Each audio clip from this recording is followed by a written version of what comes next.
Upbeat, mystical intro music fades in and then fades to background.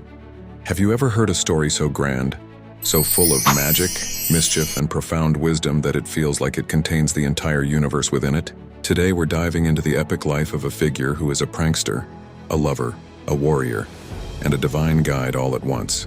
This is the story of Krishna. Our tale begins not in a palace, but in a dark, terrifying prison in Mathura.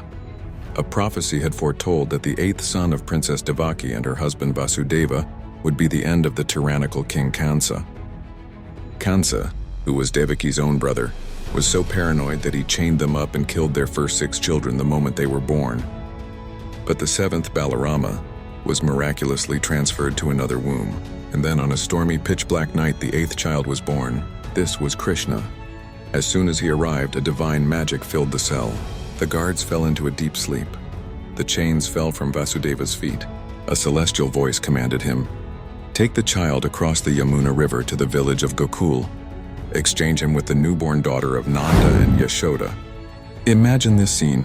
Vasudeva with the divine infant in a basket wading through the raging, overflowing river in the dead of night. A giant 5-headed serpent Sheshnag rose from the water, not to harm them but to shield the baby Krishna from the torrential rain with its hoods. It was the universe itself protecting its future savior. He reached Gokul, made the switch, and returned to the prison, the chains reappearing as if nothing had happened. Kansa, discovering a baby girl, tried to kill her, but she transformed into the goddess Yogamaya, issuing a final warning. "Your destroyer is already born and safe." And so Krishna grew up in the pastoral village of Vrindavan, not as a prince, but as the beloved, mischievous son of the cowherd chief Nanda and his wife Yashoda. His childhood, or leela, was anything but ordinary. He was a butter thief, known as Makan Chor, leading his friends on raids of their neighbors' butter pots. But these weren't just childish pranks. One day, when his mother Yashoda looked inside his mouth to see if he'd eaten dirt, she didn't see dirt.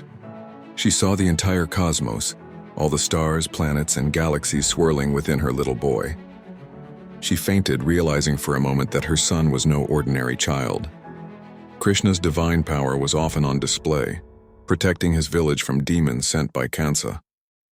He defeated the serpent demon Kali by dancing on its heads, tamed the fire demon, and in one of his most famous acts, lifted the entire Govardhan hill on his little finger for 7 days to shelter the villagers from the wrathful storm sent by the god Indra.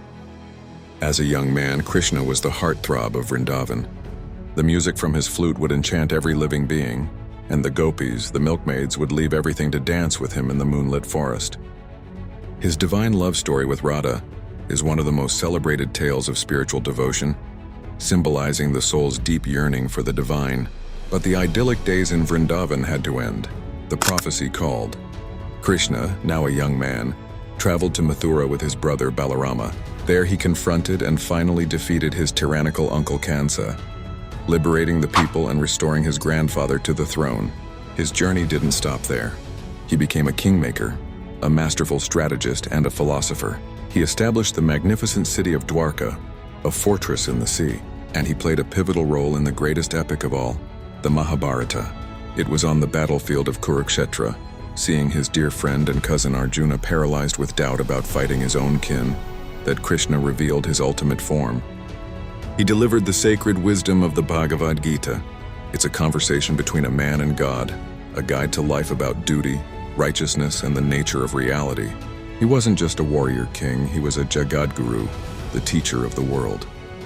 From a divine birth in a prison cell to a playful childhood, from a romantic youth to becoming a king and a divine guide, Krishna's life is a journey through every facet of human and divine existence.